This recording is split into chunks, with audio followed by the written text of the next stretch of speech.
सेना ने कहा कश्मीर घाटी में आतंक विरोधी अभियान इंटेलिजेंस पर है आधारित। लोगों से की सांप्रदायिक सौहार्द बनाए रखने की अपील। राष्ट्र विरोधी तत्वों के मंसूबों को समझने पर दिया बल।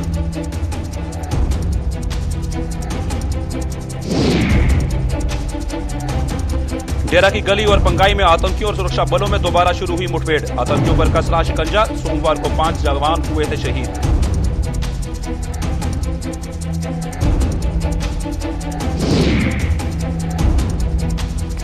शोपियां मुठभेड़ में सुरक्षा बलों ने मारे 2 और आतंकी। 2 मुठभेड़ों में सुरक्षा बलों ने 5 आतंकियों को किया ढेर। 35 घंटों में 5 मुठभेड़ों में 7 आतंकियों को काम किया तमाम।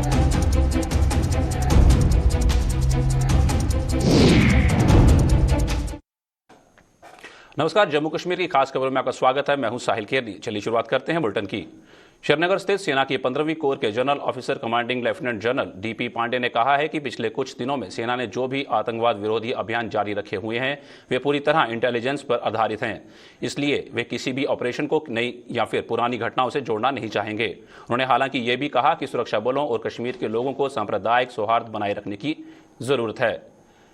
शोपियां मुठभेड़ के बाद पत्रकारों को इन मुठभेड़ों के बारे में जानकारी देते हुए लेफ्टिनेंट जनरल ने पत्रकारों से कहा कि पिछले कुछ दिनों में शुरू किए गए सभी आतंकवाद विरोधी अभियान इंटेलिजेंस पर आधारित थे। उन्होंने श्रीनगर में पिछले कुछ दिनों में हुई चुनिंदा हत्याओं पर भी स्पष्ट रूप से कहा कि वे इन अभियानों को श्रीनगर या अन्य जगहों पर हुई किसी भी घटना से नहीं जोड़ना चाहेंगे। नागरिक हत्याएं अत्यधिक निंदनीय हैं और सुरक्षा बल व आम लोगों को इन राष्ट्र विरोधी तत्वों की साजिशों को भली भांति समझना होगा। The operations here, which have been ongoing for last few days, is a standard process of operations based on intelligence. So I will not like to connect it to any events before or after, in view of these operations which have been happening for last 2 days in our Kashmir. And we have to be very careful to ensure that the common and harmony of our people of Kashmir Valley should not be broken in view of these brutal and condemnable killings. In view of these operations which have been happening for last 2 days in our Kashmir. And we have to be very careful to ensure that the common and harmony of our people of Kashmir Valley should not be broken in view of these brutal and condemnable killings. Poonch की डेरा की गली और पंगाई इलाके में आतंकियों और सुरक्षा बलों के बीच मुठभेड़ फिर से शुरू हो गई है। सोमवार को 5 जवानों की शहादत के बाद सुरक्षा बलों ने पूरे इलाके की घेराबंदी कर आतंकियों के खात्मे के लिए अभियान छेड़ दिया था। आज दोपहर एक बार फिर डेरा की गली और पंगाई इलाके के जंगलों में दोनों ओर से गोलाबारी का सिलसिला शुरू हो गया। अपने 5 साथियों की शहादत से सुरक्षा बल बेहद आहत हुए हैं और बताया जा रहा है कि जंगलों में छिपे 4 से 5 आतंकियों पर उनका घेरा अब कसता जा रहा है, जिन्हें जल्द ही मार गिराया जाएगा।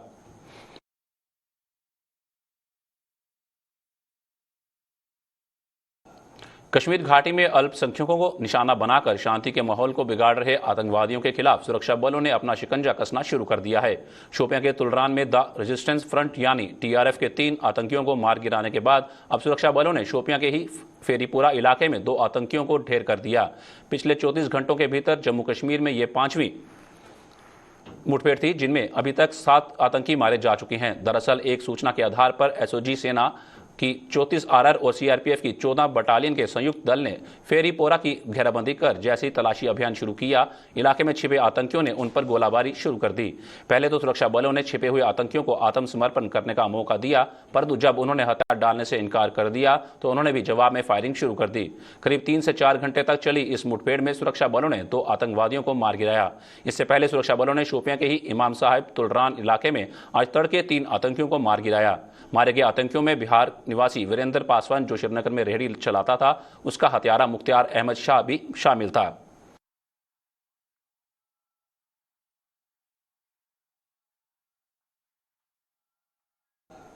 सोमवार को पुंछ में आतंकियों द्वारा घात लगाकर किए गए हमले में 5 सैनिकों की शहादत पर पाकिस्तान के खिलाफ लोगों का गुस्सा उबाल पर है। जम्मू में आज कई संगठनों ने अपने अपने स्तर पर प्रदर्शन कर पाकिस्तान और उसके प्रधानमंत्री इमरान खान के पुतले जलाए और केंद्र सरकार से पाकिस्तान का वजूद अब पूरी तरह से मिटाने की मांग की।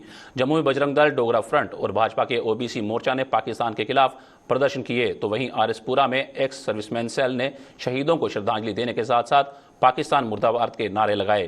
डोगरा फ्रंट ने सैनिकों की शहादत पर कांग्रेस की चुप्पी पर भी सवाल उठाए।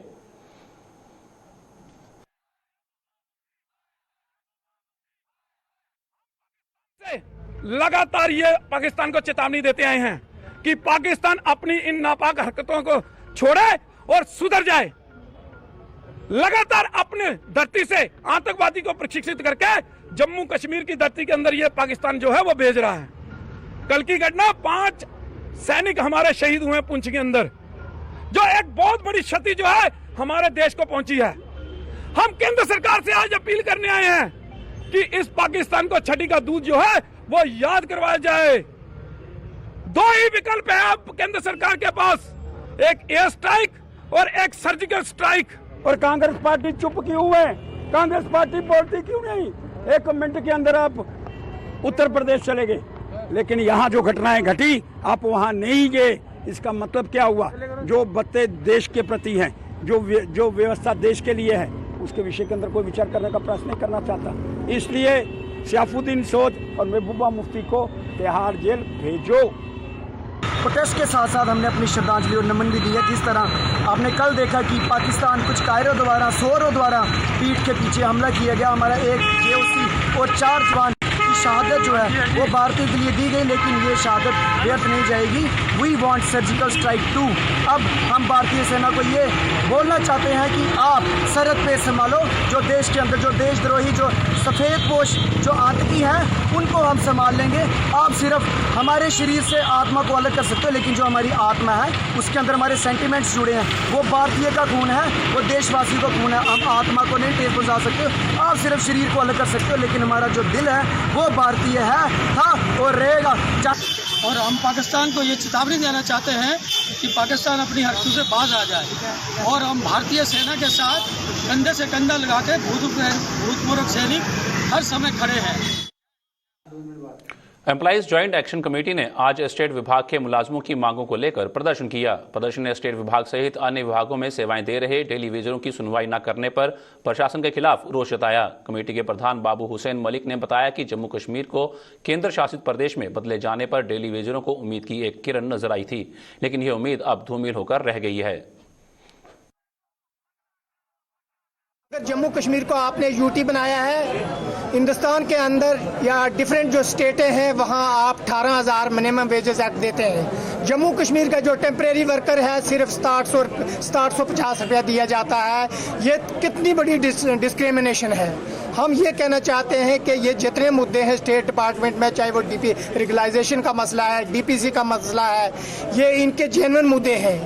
मैं ये कहना चाहता हूँ अगर सरकार इनसे काम लेती है, ये दिन रात काम करते हैं, तो जितने ऑफिसर यहाँ बैठे हुए हैं, चाहे वो डिप्टी डायरेक्टर स्टेट्स है या SC हैं या डायरेक्टर स्टेट्स हैं या ऊपर एडवाइजर बैठे हुए हैं, कमिश्नर सेक्रेटरी GAD हैं, मैं ये कहना चाहता हूँ जब काम इनसे लिया जाता है तो फिर इनके मसले जो हैं, टाइम बाउंड की बात करें, हम काफ़ी टाइम से इनके टाइम बाउंड के जो केस हैं वो डायरेक्टर स्टेट के अंदर जो पड़े हुए हैं।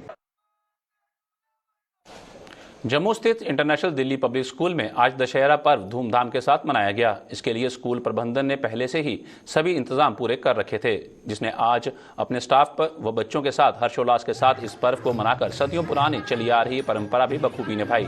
स्कूल में आज उत्सव जैसा माहौल बना रहा और वहां मौजूद हर किसी ने इस भव्य आयोजन का जमकर लुत्फ उठाया।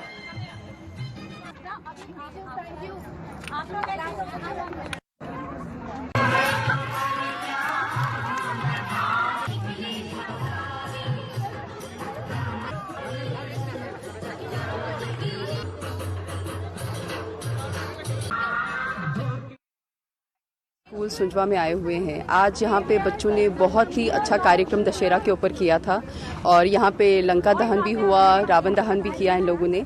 और इन्होंने ये आज बच्चों ने, छोटे बच्चे आए थे आज स्कूल में जिन्होंने जो हनुमान बने हुए थे, राम सीता, और बहुत ही इस तरह से टीचर्स ने बहुत ही अच्छा ऑर्गेनाइज़ किया था ये प्रोग्राम। और इन्होंने आज प्रूव कर दिया कि आज वाकई में जो विजयदशमी का कार्यक्रम होता है, विजयदशमी का जो पर्व होता है, ये बुराई के ऊपर जीत की पर्व होती है। और आज यहाँ पे बच्चों से बात करते हुए ऐसा महसूस हुआ मुझे कि वाकई में स्कूल में बच्चों को ये शिक्षा दी जाती है कि असत्य को छोड़ के सत्य की राह पे चलना चाहिए। जैसा कि दशहरे का उत्सव है, कि दशहरा जो है ये it signifies the victory of truth over the evil, सच्चाई की बुराई के ऊपर जीत। और आज इसलिए हम ये दशहरा मना रहे हैं। प्रिंसिपल हमारे रणदीप मैम और हमारे चेयरपर्सन हमारे वो एमडी सुमिंदर सर और हमारे स्कूल मैनेजर मधु मैम, हम सब यहाँ पे मिलके आज 10th क्लास भी है, हम यहाँ पे दशहरा मना रहे हैं। और मैं हेड बॉय होने के नाते आप सभी को IDPS फैमिली की तरफ से दशहरे और नवरात्रों की बहुत बहुत शुभकामनाएं और बहुत बहुत बधाई देता हूँ। सीबीआई ने आज श्रीनगर में उपराज्यपाल के पूर्व सलाहकार बशीर अहमद खान के आवास पर छापा मारा। सीबीआई की एक टीम सुरक्षा बलों को साथ लेकर बशीर अहमद खान के श्रीनगर के बुलबुल भगत इलाके में पहुंची और वहां अपनी छानबीन शुरू कर दी। बताया जा रहा है कि ये छापा फर्जी गन लाइसेंस के मामले में मारा गया है। बशीर अहमद खान को अभी हाल ही में उपराज्यपाल के सलाहकार पद से हटाया गया था। उनका नाम फर्जी गन लाइसेंस मामले में आने के बाद सीबीआई ने केंद्रीय गृह मंत्रालय को इस बाबत सूचित किया था, जिसके बाद उन्हें सलाहकार पद से मुक्त कर दिया गया था। बशीर अहमद खान जम्मू कश्मीर के पूर्व उपराज्यपाल गिरीश चंद्र मुर्मू के भी सलाहकार रह चुके हैं।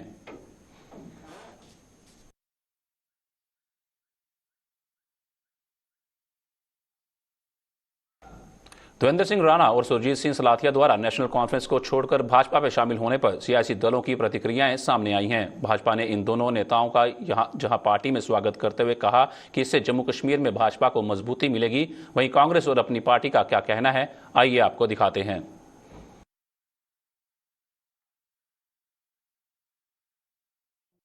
भारतीय जनता पार्टी परिवार उनका वेलकम करती है। मुझे लगता है इससे जम्मू में हमारी पार्टी को और मजबूती मिलेगी आने वाले टाइम पे। पिछले 70 साल से अगर जो हाल जम्मू का देखा गया है, जम्मू को दबा के रखा गया, जम्मू की सोच को, जम्मू की डेवलपमेंट को, जम्मू के लोगों के रोज़गार को, हर जगह जम्मू को दबा के रखा गया कश्मीर हुक्मरानों की तरफ से। मुझे लगता है कि 70 साल के बाद जम्मू के लोगों को एक राहत मिलेगी और पहली बार भारतीय जनता पार्टी की जो सोच है वो जम्मू के लोगों के लिए है। और आने वाले टाइम पे जम्मू के यूथ के लिए डेवलपमेंट, रोज़गार और बहुत सारी चीज़ें हम आगे लेके आएंगे और बेहतर होगा। वो उन्हीं चीज़ों के ऊपर पार्टी हाईकमांड सोच भी रही है और आने वाले टाइम पे काम भी करेगी। नेशनल कॉन्फ्रेंस की विचारधारा है, वो तो कल तक गुप्कार अलायंस के साथ थे और गुप्कार का हिस्सा थे, गुप्कार को चलाने वाले थे। आज वो दूसरी बात कहते हैं, तो ये उनकी क्या मजबूरियां हैं, क्या फिलासफी है, ये उनसे पूछना बेहतर है। जम्मू के लोग इकट्ठे ही हैं, मैं नहीं समझता कि वो किस डिक्लेरेशन की बात करते हैं, उनकी अपनी कोई फिलासफी होगी। लेकिन ये है कि कल तक वो नेशनल कॉन्फ्रेंस पार्टी तो वही है और वो इस विचारधारा से जुड़े रहे, इसलिए जम्मू के लोग जो हैं वो अपनी पॉलिटिकल सोच के मुताबिक फैसला करेंगे जब वक्त आएगा।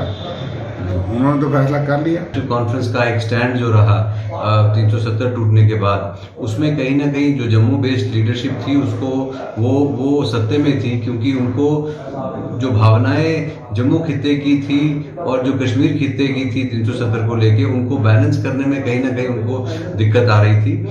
चूंकि नेशनल कॉन्फ्रेंस एक कश्मीर सेंट्रिक पार्टी रही है और नेशनल कॉन्फ्रेंस की पॉलिटिक्स जो है शुरू से हम देखें, जब से ये पार्टी बनी मुस्लिम कॉन्फ्रेंस के बाद से नेशनल कॉन्फ्रेंस का बनना, ये एक कश्मीर सेंट्रिक पार्टी रही है और एजेंडा भी इनका कश्मीर सेंट्रिक रहा है।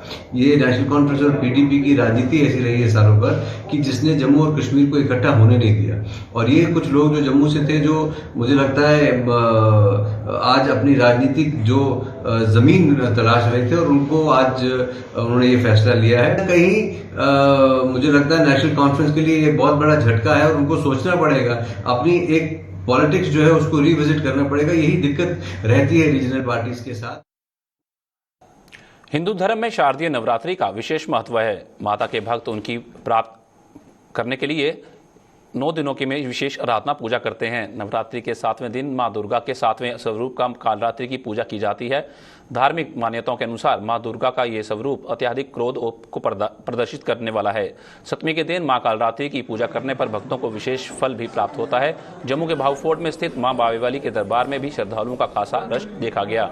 उन्होंने माता रानी से देश दुनिया में सुख शांति बनाए रखने की प्रार्थना की।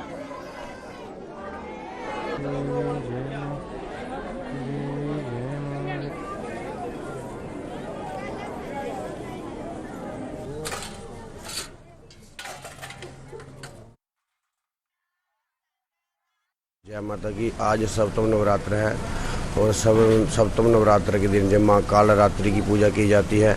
जय तुम देवी चामुंडे जय भूता तिहारिणी जय सर्वगते देवी कालरात्रि नमोस्तुते। माँ काली की पूजा अर्चना करें और माँ भगवती को प्रसन्न करें। माँ भगवती को प्रसन्न करने से सर्व शत्रु संग्रह का जो है विनाश होता है, रुके हुए कार्य चलते हैं, माता की अनुपम कृपा होती है। माँ भगवती अपने भक्तों को अभय प्रदान करती है, विजय प्राप्ति दिलाती है। किस तरह का संदेश रहेगा आज? मैं यही कहूँगा कि माँ भगवती के दरबार में जो श्रद्धालु आ रहे हैं वो नियम पूर्वक आए और श्रद्धा से विश्वास से माता का दर्शन करें। और आज के दिन के लिए बड़ा ही बेसब्री से इंतजार होता है सभी भक्तों को, क्योंकि काल रात्रि का जो नवरात्र है वो सबसे इन नवरात्र में विशेष माना गया है। तो इस काल रात्रि की पूजा का अवसर ले, माँ भगवती को प्रसन्न करें। ओम जय माता की। क्या कहेंगे आज का दिन बहुत शुभ दिन है। आज मंगलवार का दिन है और माता का 7वां नवरात्र है, जिसमें से पूरी जनता जो हमारी जम्मू कश्मीर की माता वैष्णो देवी और बावे वाली के दरबार में रांगलीला लगाते हैं और माता का नाम रोशन करते हैं और लोगों को भला मांगते हैं, लोग अपना भला मांगते हैं। हम तो यही सभी के लिए यही प्रार्थना करते हैं कि सभी का परिवार खुशहाल रहे। जो कोविड-19 चल रहा है इसमें से थोड़ा सा अपने लोगों ने अपना परहेज रखना चाहिए और डिस्टेंस का इस्तेमाल करना चाहिए और सभी लोगों ने ये मास्क पहन कर रखना चाहिए। जय माता दी। आज माता कालरात्रि जी का नवरात्रा है। आज बाबे देखिए सारे दर्शन करने आए हुए हैं। मैं सभी से विनती करता हूँ सभी लाइन बना के आएँ, सोशल डिस्टेंसिंग बना के आएँ, माथा टेकें और माता के दर्शन करें और अपनी मनोकामना पूर्ण करें। जय माता दी। जम्मू में दशहरा पर्व के लिए हर साल गीता भवन में इस पर्व से करीब 1 महीना पहले ही रावण, कुंभकर्ण और मेघनाथ के पुतले बनाने वाले कारीगर यहां पहुंच जाते थे, लेकिन कोरोना महामारी ने उनका भी बंटाधार करके रख दिया। कोरोना महामारी के प्रकोप के कारण 2 सालों से कारीगर जम्मू नहीं पहुंचे हैं और इस बार भी दशहरा उत्सव रद्द कर दिया गया है, जिसके चलते पुतला दहन नहीं हो पाएगा। कारीगरों के यहाँ न पहुंचने पर गीता भवन भी सुनसान पड़ा हुआ है। श्री सनातन धर्म सभा के जम्मू के प्रधान पुरुषोत्तम ददीची ने बताया कि इस बार भी कोविड गाइडलाइन के मद्देनजर पुतला दहन नहीं किया जाएगा। हालांकि इस बार सभी मंदिर कमेटियों से अपने अपने स्तर पर कार्यक्रम आयोजित करने का कहा गया है। अगर कार्यक्रम करते हैं तो जम्मू शहर की जो लाखों की जनसंख्या है उसमें से हजारों लोग यहाँ आएंगे तो उस भीड़ को रोकना मुश्किल हो जाएगा। पुलिस को लाठीचार्ज करेगी तो दृश्य अच्छा नहीं होगा। इसलिए जो विचार किया गया कि दशहरे के अवसर पर सभी पूरे प्रांत भर में सभी सनातन धर्म समाज, सभी मंदिर समितियां जो हैं अपने अपने स्थान पर भव्य कार्यक्रम करें। कोविड को ध्यान में रखते हुए थोड़ा दूर दूर बिठाकर और भव्य कार्यक्रम करें और भगवान राम के उस जीवन को जो हमारे लिए आदर्श है, जो एक मर्यादा पुरुष थे, जिन्होंने माता जानकी को जब लंका से लाने गए तो उस समय रावण को जो उसने अधर्म किया था, उसके कुकर्म की सजा उसको दी, उसको रक्त स्नान कराया वहाँ पर, वो सब उसका वर्णन करें कि संसार के अंदर बुराई और अच्छाई का वो बड़े बड़े कार्यक्रम करें और दशहरा को इस बार ना करें, ऐसा प्रयास मुझे लगता है भगवान राम की कृपा से मार्च महीने तक 2022 तक कोविड का थोड़ा बहुत भय बने रहेगा।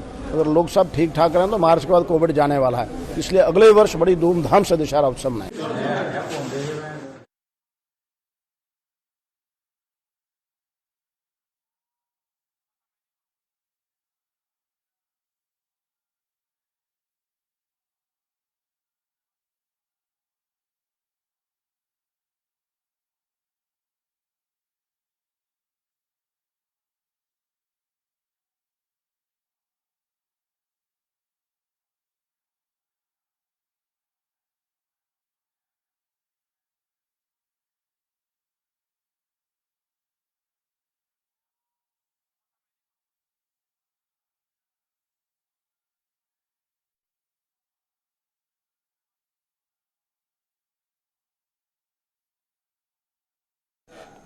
देश के स्वच्छ शहरों की फहरिस्त में जम्मू को सबसे ऊपर वाले पायदान पर लाने के लिए जम्मू नगर निगम की जी तोड़ कोशिशें कर रहा है।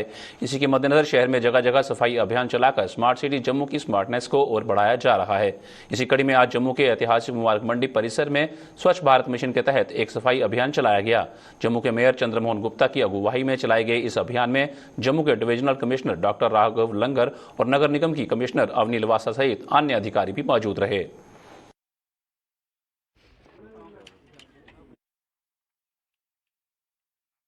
ਐਸਐਸ ਦੇ ਵੋਲੰਟੀਅਰਸ ਆਏ ਦੇ ਨੇ ਬੱਚੇ ਤੇ ਇਹ ਜਿਹੜੀ ਸਾਡੀ ਆਈਕੋਨਿਕ ਪਲੇਸਿਸ ਨੇ ਉਹਨਾਂ ਨੂੰ ਇੱਕ ਤੇ ਅੱਜ ਜਿਹੜਾ ਸਾਫ਼ ਕਰਕੇ ਕੰਨੇ पूरा ये ਜਿਹੜਾ ਮਹੀਨਾ ਹੈ ਇਹਦੇ ਵਿੱਚ ਇਹ ਸਵੱਛਤਾ ਪਖਵਾੜਾ ਕਿਉਂਕਿ ਚੱਲਦਾ ਹੈ ਇਹਦੇ ਵਿੱਚ as per government directions honourable LG sir ਨੇ ਜਿਹੀਆਂ ਡਾਇਰੈਕਸ਼ਨ ਦਿੱਤੀ ਸੀ 1 ਅਕਤੂਬਰ ਤੋਂ ਇਹ ਪੂਰਾ ਪ੍ਰੋਗਰਾਮ ਸ਼ੁਰੂ ਹੋਇਆ ਪੂਰੇ ਯੂਟੀ 'ਚ ਤੇ ਇਹ ਕੰਟੀਨਿਊ ਰਹੇਗਾ ਜਿਹੜੇ ਇੰਪੋਰਟੈਂਟ ਸਾਈਟਸ ਨੇ railway station bus stand school ਨੇ ਬੱਚੇ ਆਪਣੇ ਕਾਲਜਾਂ की साफ करा देन सारे अफसरियां की बोली गेदा है कि तुम अपने अपने दफ्तरियां की साफ रखो पूरे कंपाउंड की परिसर की साफ रखो तो कन्ने ਉਹਦੇ बाद बिफोर आफ्टर ਦਾ पूरा रिकॉर्ड भी बनाना है कन्ने किन्ना प्लास्टिक वेस्ट साडा इकट्ठा होया वो क्योंकि प्लास्टिक वेस्ट की घट करना तो उसी रीयूज करना रिड्यूस करना वो हूँ एक बेसिकली नैशनल ऑब्जेक्टिव है तो उसी तहत अज ये प्रोग्राम होया दा तो तुसीं दिखा दिओ कि ये पूरा ना कन्ने ये कन्ने क्लीनिनेस होगी पूरे परिसर की बट एक साडे अपना ये क्योंकि साडी हेरिटेज है। जम्मू में पांव पसार रहे डेंगू के मद्देनजर जम्मू नगर निगम हरकत में आ चुका है। जम्मू शहर की साफ सफाई सुनिश्चित रहे और गंदगी के कारण मच्छर न पनप पाएं, इसके लिए शहर के सभी इलाकों में फॉगिंग का अभियान शुरू कर दिया गया है। नवरात्रों पर इसकी शुरुआत तो पवित्र बावे वाली मंदिर परिसर से शुरू की गई है, जहां आज नगर निगम के अमले ने चप्पे चप्पे की फॉगिंग कर दुकानदारों और स्थानीय लोगों को राहत पहुंचाई।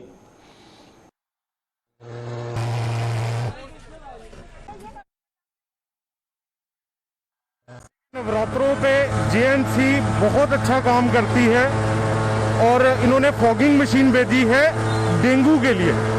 डेंगू जो है हर साल आता है और काफ़ी लोगों की बीमारी से जान जाती है, तो ये एक मैसेज है कि गंदगी को कम फैलाएं, ठीक है। कोविड को लेके डेंगू को लेके थोड़ा सिक्योर रहें, ये कोई छोटी मोटी बीमारी नहीं है, बहुत बड़ी बीमारी है। हाथ सैनिटाइज कीजिए, मास्क डालें, सोशल डिस्टेंस का ध्यान रखें और जैसे जीएमसी फॉगिंग करवा रही है डेंगू के लिए बहुत अच्छा कर रहे हैं। मैं खुद जीएमसी में हूँ, मैं थैंकफुल करता हूँ कमिश्नर मैम का, हेल्थ ऑफिसर मैम का कि वो बहुत अच्छा हमें सब फैसिलिटीज दी है। जम्मू के बाहुफोर्ट में रेहड़ी वालों के अलग से रेहड़ी जोन बनाया गया है, लेकिन उसके बावजूद भी रेहड़ी वाले जोन में रेहड़ी लगाने के बजाय गाड़ियों के लिए बनी पार्किंग में रेहड़ियां लगा रहे हैं, जिसके कारण वहां पर गाड़ियां लगाने में समस्या पेश आ रही है। पार्किंग के इंचार्ज ने कहा कि रेहड़ी वालों के लिए जेडीए ने रेहड़ी जोन बनाया है, लेकिन वे पार्किंग में आकर रेहड़ी लगा कर रहे हैं। इस बारे में कई बार जेडीए के अधिकारियों को शिकायत कर चुके हैं, लेकिन उनकी कहीं कोई सुनवाई नहीं हो पा रही।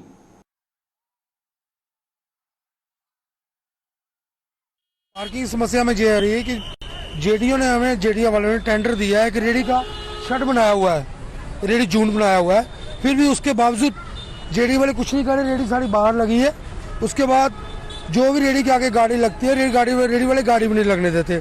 उसके बाद रेहड़ी वाले क्या कर रहे हैं, एक थड़ा बना रहे हैं। जेडीओ को 10 बार हम कंप्लेंट कर चुके हैं, जेडी वाले कोई एक्शन नहीं ले रहे, कोई कुछ नहीं कर रहे हैं। तो हमें पार्किंग की इतनी समस्या आ रही है कि जरूरत से ज़्यादा। जी रेहड़ी जून बनने के बावजूद भी रेहड़ियाँ बाहर लगी हुई हैं। बाकी आप देख सकते हो रेहड़ियाँ सारी इधर बंद पड़ी है, कोई रेहड़ी खोलता नहीं है पीछे। तो जब गाड़ियाँ लगाते हैं तो गाड़ी की प्रॉब्लम बोलते नहीं जी इधर नहीं लगानी, उधर नहीं लगानी, उधर नहीं लगानी, उधर नहीं लगानी। तो हम जेडीओ वाले को बोलते हैं तो जेडीओ वाले कोई एक्शन नहीं लेते, कोई कुछ नहीं ले रहे। इस पार्किंग का और जी ये 17-18 लाख रुपए 20 लाख की पार्किंग है, तो पार्किंग आधे से ज़्यादा खत्म हो चुकी है पार्किंग से। एसडीएम मर्ड नासिर अली ने लोगों से कोरोना एसओपी का पूरा पालन करने की अपील की है। एसडीएम ने कहा कि कोरोना के मामलों में कमी आई है, लेकिन कोरोना अभी पूरी तरह से खत्म नहीं हुआ है। साथ ही उन्होंने शादी समारोह में भी पूरी तरह से सरकार की ओर से जारी कोविड गाइडलाइंस का पालन करने की अपील की है। उन्होंने और क्या कुछ कहा, आइए देखते हैं। जो लोग हैं उनसे अपील करता हूँ कि इसमें कैजुअल मत रहिए। जब भी आप घरों से बाहर निकलते हैं मास्क पहन के निकलिए। अपनी जो सैनिटाइजर्स वगैरह हैं वो प्रॉपरली यूज़ कीजिए। ज़्यादा गैदरिंग जहाँ पे भी हो वहाँ प्रॉपर एसओपीज़ के साथ और जो नंबर परमिटेड है उन्हीं नंबर के साथ जो गैदरिंग कोई भी सोशल फंक्शन हो है उसी हिसाब से करना है, क्योंकि आजकल मैं देख रहा हूँ शादियों का सीज़न है। इसीलिए मैं अपील करता हूँ सभी मर्ड के निवासियों से कि जो भी कोई फंक्शन है उसमें प्रॉपर एसओपीज़ के साथ मास्क लगाकर, सैनिटाइजर्स का यूज़ करते हुए और जो भी दूसरी गाइडलाइंस है गवर्नमेंट की तरफ से रिगार्डिंग नंबर ऑफ पर्सन्स, उनको फॉलो करना है, तो उसके बाद ही कोई त्यौहार, कोई गैदरिंग या कोई शादी या दूसरा कोई फंक्शन कर। ये रिसेंटली गवर्नमेंट ने रिवाइज भी किया है, पहले 25 था, उसको बढ़ा के रखा है। तो सिचुएशन देखते हुए अभी जो एक अच्छी बात है, पॉजिटिव रेट कम हुआ है। पहले तो यहाँ पे बहुत ज़्यादा पॉजिटिव रेट था, लेकिन अभी कम हुआ है। उसी को मद्देनज़र रखते हुए अभी जो नई लिमिट गवर्नमेंट ने रखी है, उसी लिमिट के हिसाब से कोई भी सोशल फंक्शन, कोई भी सोशल गैदरिंग परमिट की जाएगी। जेकेएसएसपी की चतुर्थ श्रेणी के पद के लिए सिलेक्ट हो चुके ग्रेजुएट अभ्यर्थियों को बाहर का रास्ता दिखाए जाने पर इन लोगों ने जम्मू में प्रेस क्लब में प्रदर्शन किया। प्रदर्शन कर रहे इन लोगों ने कहा कि वे ओवर एज हो चुके हैं और चतुर्थ श्रेणी में वे सिलेक्ट भी हो चुके हैं, लेकिन उन्हें निकाल दिया गया है। उन्होंने कहा कि या तो उन्हें नौकरी दी जाए या फिर जहर दे दिया जाए। बताते चलें कि जेकेएसएसपी ने अपनी नोटिफिकेशन में चतुर्थ श्रेणी के लिए सिर्फ अंडर ग्रेजुएट अभ्यर्थियों के आवेदन मांगे थे। MA BEd हूँ और मेरी एज 44 ईयर है। शादी हो चुकी है, मेरे 2 बच्चे हैं। अभी ये जेकेएसएसपी भी बोल रहे हैं कि इनको बाहर कर दिया जाए। ग्रेजुएट्स हैं, हमारी गलती है कि हमने ग्रेजुएशन करी है और हमें अभी बाहर निकाल रहे हैं ये। तो ये हमारे साथ बहुत ही नाइंसाफ़ी हो रही है कि हमने कभी MSc BEd करी हुई है और आज ओवरेज हो रहे थे तो हमने ये फॉर्म फिल कर दिया, और आज हम अगर सिलेक्ट हो चुके हैं तो हमें बाहर क्यों किया जा रहा है। जेकेएसएसपी से हम ये पूछना चाहते हैं, जहाँ तो हमें ये जहर दे दे। मेरे बच्चे हैं छोटे छोटे, मैं उनके लिए कहाँ पे, उनके लिए कैसे करूँगा आगे फ्यूचर में, यही कहना चाहता हूँ जेकेएसएसपी से। कितने लोग हैं जो कैंडिडेट? 6000 कैंडिडेट जो हैं ये ग्रेजुएट थे और इनको जेकेएसएसपी ने बाहर निकाल दिया है। ये 4th क्लास के लिए हमने अप्लाई किया था, उसके लिए इन्होंने बाहर निकाला है। हम चाहते हैं कि हमें अंदर किया जाए, हमें इन किया जाए यहाँ पे जेकेएसएसपी क्लास 4th के लिए जो हमने अप्लाई करा था, उसके लिए हमें एंट्री दी जाए अंदर आने के लिए, क्योंकि मैं ओवरेज हो चुका हूँ और बहुत सारे हमारे कैंडिडेट ऐसे हैं जो ओवरेज पे बैठे हैं यहाँ पे। जम्मू कश्मीर से जुड़ी खास खबरों में फिलहाल इतना ही। दीजिए इजाजत, नमस्कार।